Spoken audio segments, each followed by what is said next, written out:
안녕하십니까. 김영식 목사입니다. 오늘은 창세기 21장 14절에서 21절 본문을 통하여서 사라와 이삭의 입장이 아닌 하갈과 이스마엘의 입장에서 오늘 본문을 생각해 보겠습니다. 먼저 본문을 한번 읽어 드리겠습니다. 창세기 21장 14절 아브라함이 아침에 일찍이 일어나 떡과 물 한 가죽 부대를 가져다가 하갈의 어깨에 메어주고 그 아이를 데리고 가게 하니 하갈이 나가서 브엘세바 광야에서 방황하더니 가죽 부대에 물이 떨어진지라 그 자식을 감목 덤불 아래에 두고 이르되 아이가 죽는 것을 참아보지 못하겠다고 하고 화살 한바탕 거리 떨어져 마주 앉아 바라보며 소리내어 우니 하나님이 그 어린 아이의 소리를 들으셨으므로 하나님의 사자가 하늘에서부터 하갈을 불러 이르되 하갈아 무슨 일이냐 두려워하지 말라 하나님이 저기는 아이의 소리를 들으셨나니 일어나 아이를 일으켜 내 손으로 붙들라 그가 큰 민족을 이루게 하리라 하시니라. 하나님이 하갈의 눈을 밝히셨으므로 샘물을 보고 가서 가죽 부대에 물을 채우다가 그 아이에게 마시게 하였더라. 하나님이 그 아이와 함께 계심에 그가 장성하여 광야에서 거주하는 할 수 없는 자가 되었더니 그가 바란 광야에 거주할 때에 그의 어머니가 그를 위하여 애굽 땅에서 아내를 얻어 주었더라.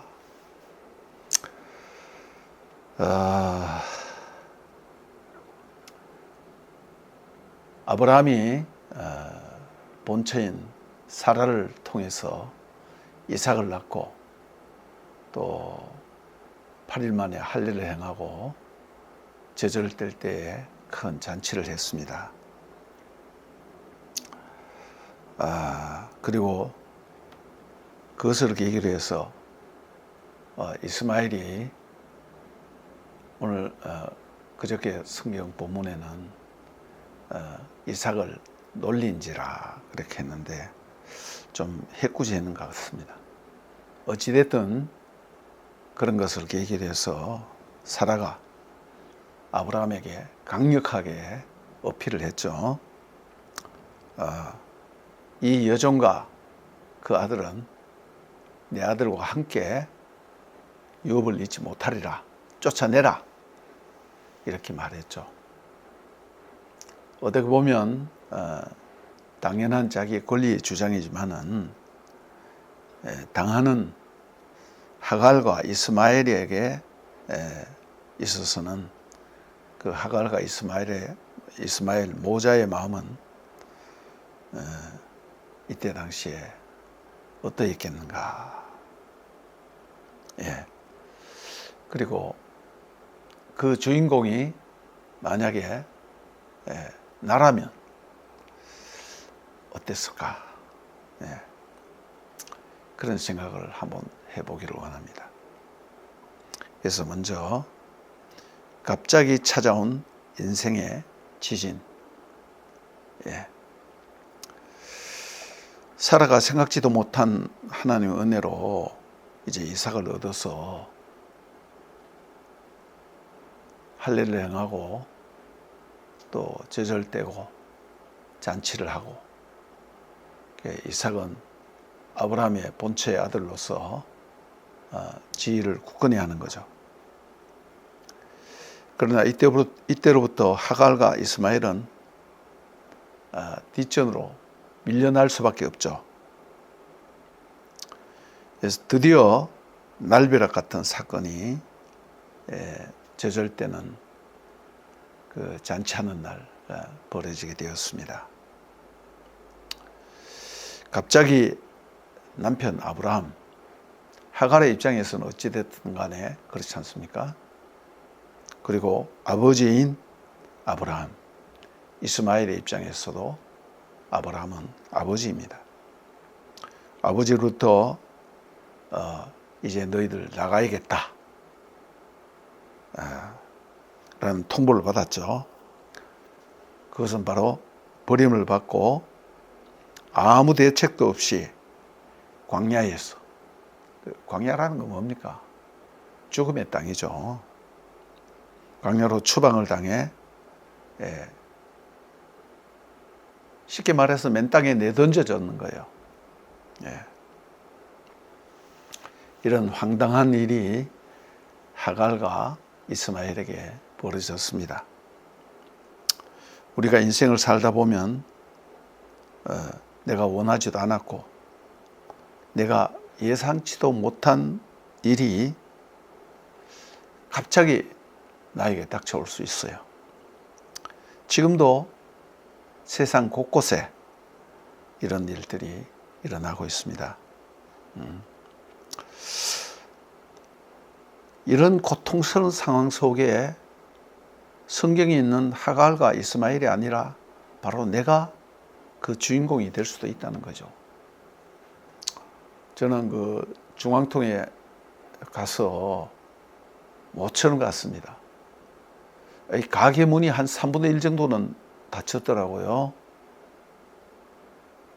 옛날에 그 유명한 대구백화점을 비롯하여서 그 이쪽으로 뭐 가게문 뭐 임대하고 뭐 전화번호를 써놓고 가게가 텅텅 비고 이런 걸 보면서 이제 나이가 들었으니까 뭐 지나가면서 단순히 가게 문 닫았구나 라는 그런 생각을 뛰어넘어서 야, 정말 살기 어려운 불경기구나. 저 가게 주인과 그 가족들은 어떻게 될까? 그런 생각이 저절로 들었습니다. 나에게도 이런 일이 닥치면 어떨까? 사실상 뭐 목사들 다 그렇잖아요. 목사들 은퇴를 하면 대책이 있습니까? 우리나라의 목사님들 가운데 한 70%, 80%, 아마 90%일 거예요. 넘을 거예요.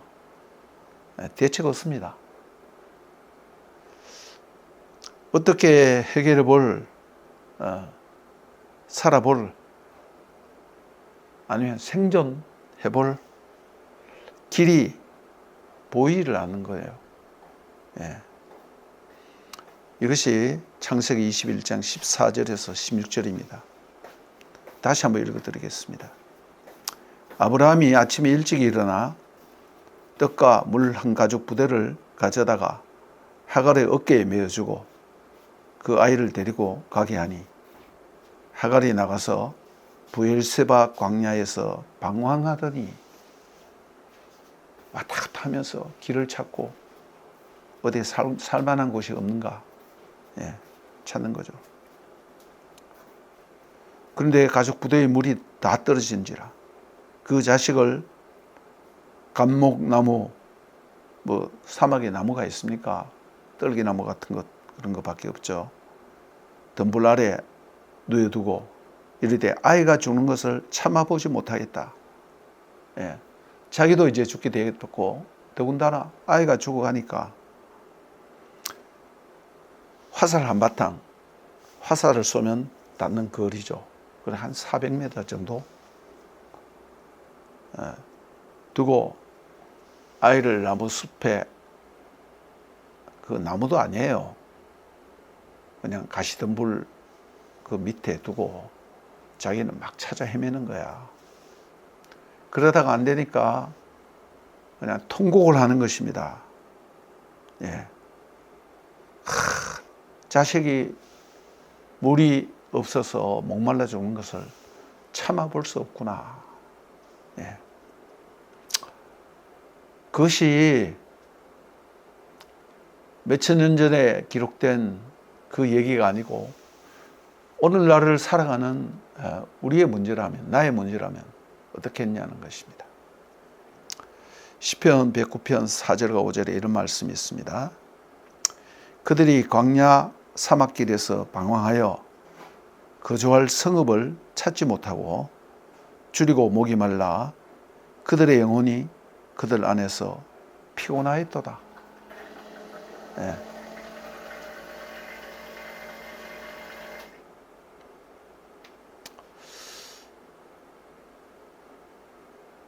저는 이 찬송을 상당히 좋아합니다. 근데 제 아내가 이 찬송을 그렇게 좋아하는 줄 몰랐어요. 뭐 찬송을 잘 부르지 못하니까. 그 387장 멀리 멀리 갔더니 그 찬송 있죠. 제가 처음 예수 믿을 때 매일 밤, 대학교 1학년 때 예수를 믿었는데, 그 기숙사에서 저녁이 되면 캄캄한 캠퍼스 숲속에서 매일 밤 이 찬송 저 찬송 여러 가지 찬송을 부른 가운데 이 찬송도 불렀습니다.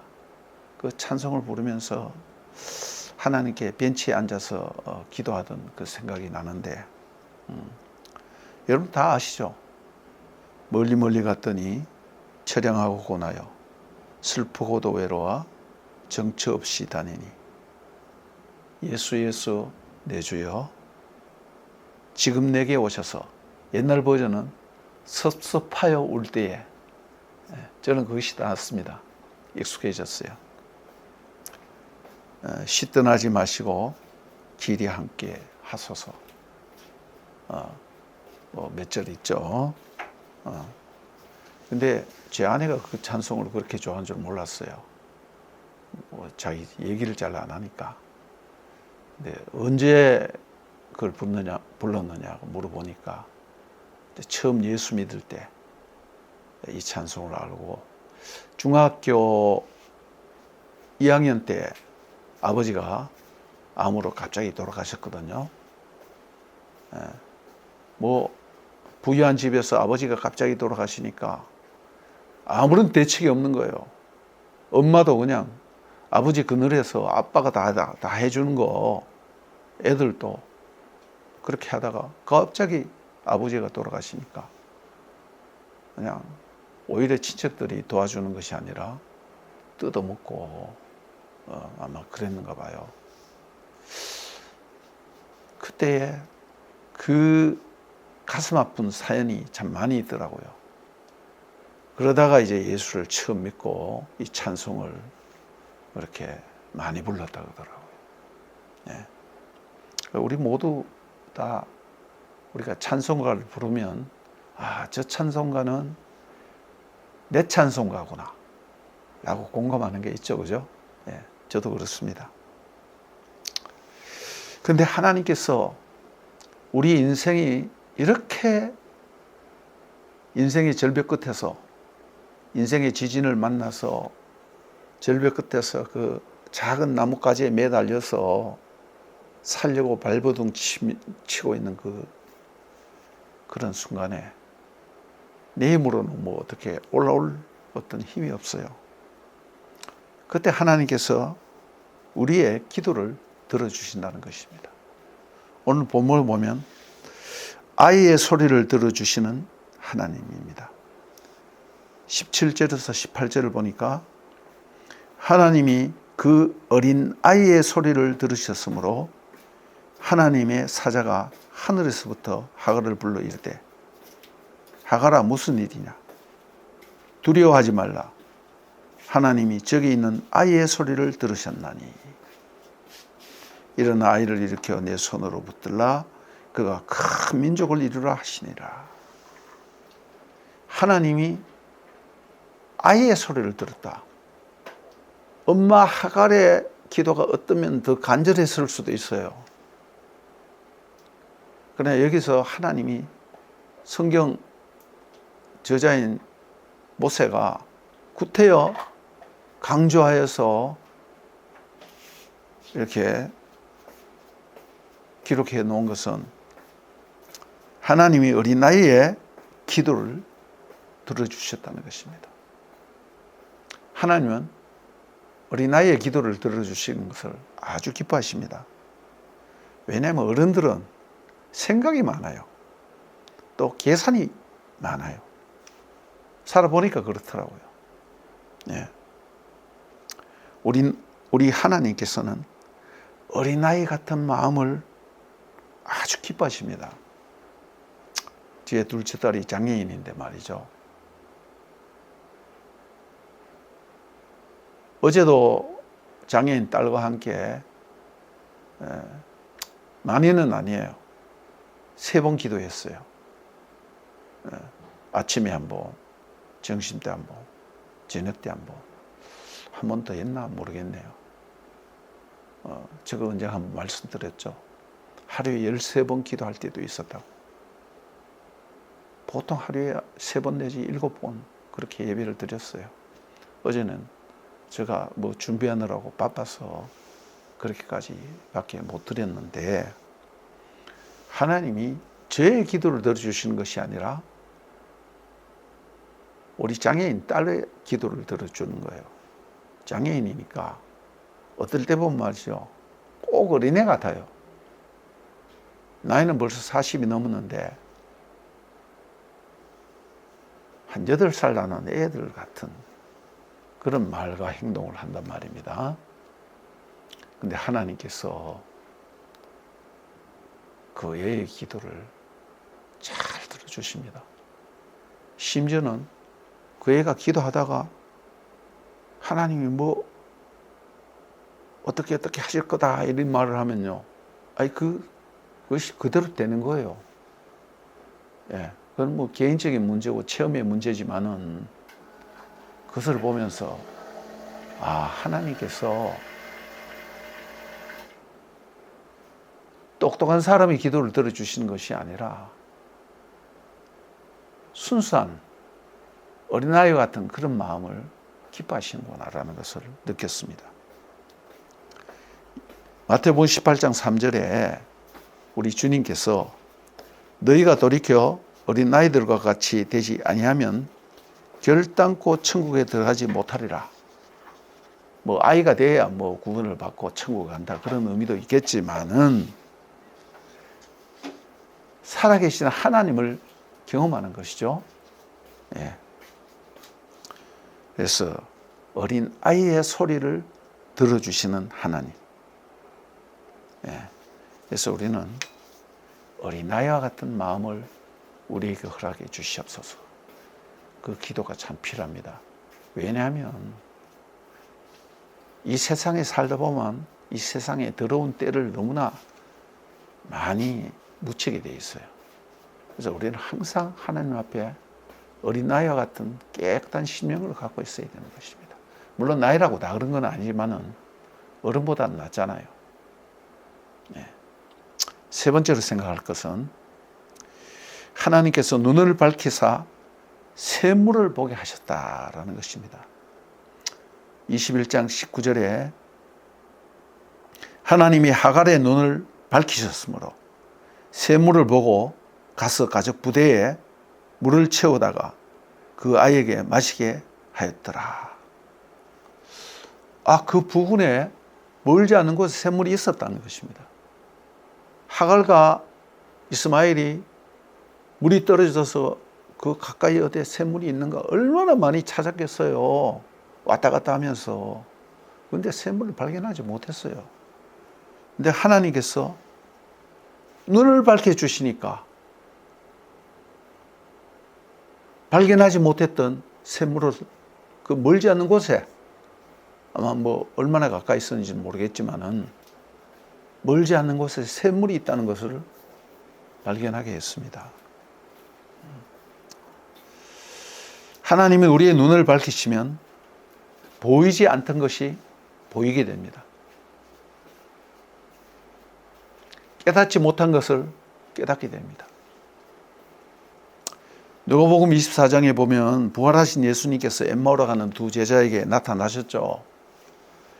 16절에 보면 예수님이 그들과 함께 동행해서 가고 있는데 그들의 눈이 가리워져서 예수님인지를 알아보지 못하거늘.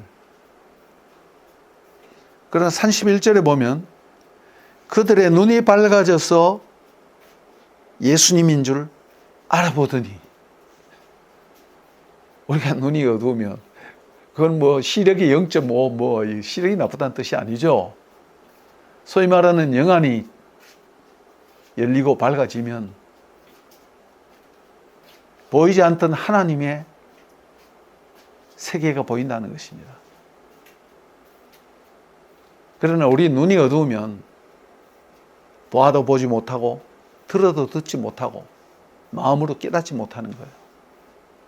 하나님께서는 하갈의 눈을 밝히셔서 그 주변에 생수가 있다는 것을 보게 하셨습니다. 하나님의 어린아이의 울음소리를 들으시고 하갈에게 가까이 있는 우물 부엘 마임, 이거 뭐냐면 솟는 물이라는 뜻이에요. 부엘이라는 것은 우물이라는 뜻인데 보통 물이 아니고 보통 물은 그냥 가뭄이 들면 말라버리잖아요. 우물물은 이 솟아나는 거예요. 끊임없이 솟아나는 뭐 아마 오아시스일 수도 있겠죠. 그 규모가 얼마나 됐는지는 몰라도 아마 규모가 컸으면 발견하기 쉬웠을 텐데 오아시스. 그러나 규모는 적지만은 두 모자가 충분히 마시기에 충분한 물이 퐁퐁퐁퐁 솟아나는 그런 우물을 발견했다는 것입니다. 예. 저와 여러분의 눈이 밝아지기를 원합니다. 또 찬송가 얘기를 한 번 더 하겠는데 저는 찬송가 중에 고요한 바다로 저 천국 향할 때 그 찬송 참 좋아합니다. 그리고 저 혼자 있을 때에 그 찬송을 참 많이 불러요. 하루 종일 그 찬송만 부른 적도 있어요. 그 가운데 3절을 보면 내 걱정 근심을 쉬 없게 하시고 내 주여 얻은 영혼을 곧 깨게 하소서. 요즘 번역에는 보니까 곧 밝게 하소서 했어요. 근데 저는 옛날 버전이 좋습니다. 내 주여 어두운 영혼을 곧 깨게 하소서. 또 이 찬송가를 고치면서 말이죠. 옛날에는 그 후렴구 2절에 그 둘째 소절에 되돌이표가 있는데 요새는 되돌이표가 없어. 그래서 저는 교회에서 이 찬송가를 부를 때 항상 되돌이표 해서 후렴은 연속 2번 부릅시다. 항상 그렇게 해요. 그래서 내 주여 어두운 영혼을 곧 깨게 하소서. 내 주여 어두운 영혼을 곧 깨게 하소서. 네, 그렇게 찬송을 부릅니다. 인생의 어떤 어려움 속에서도 우리가 정말 절벽 끝에서 가지 하나 붙잡고 살려고 발버둥 치는 그러한 상황 가운데서도 하나님은 우리에게 살 길을 열어주십니다. 나이가 좀 드신 분은 저의 이 말의 의미를 아실 것입니다. 여러분, 신앙의 경륜이라는 것이 무엇입니까? 하나님의 은혜를 체험하는 것입니다. 광야에서 샘물을 발견하는 것이에요. 절벽 끝에서 하나님의 구원의 손길을 체험하는 것입니다.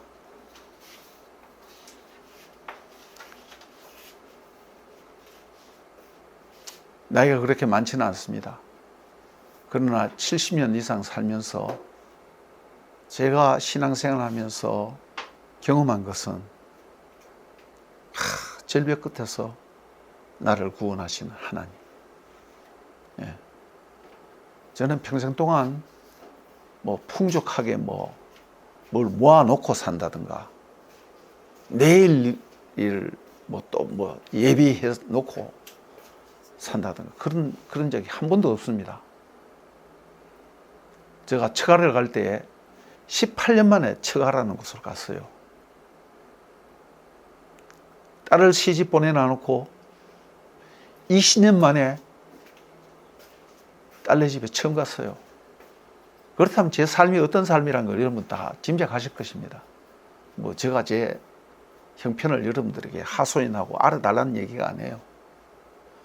그렇다면 우리가 하루하루 사는 삶의 그 여정이 어떤 삶인가라는 것을 짐작할 수 있지 않습니까?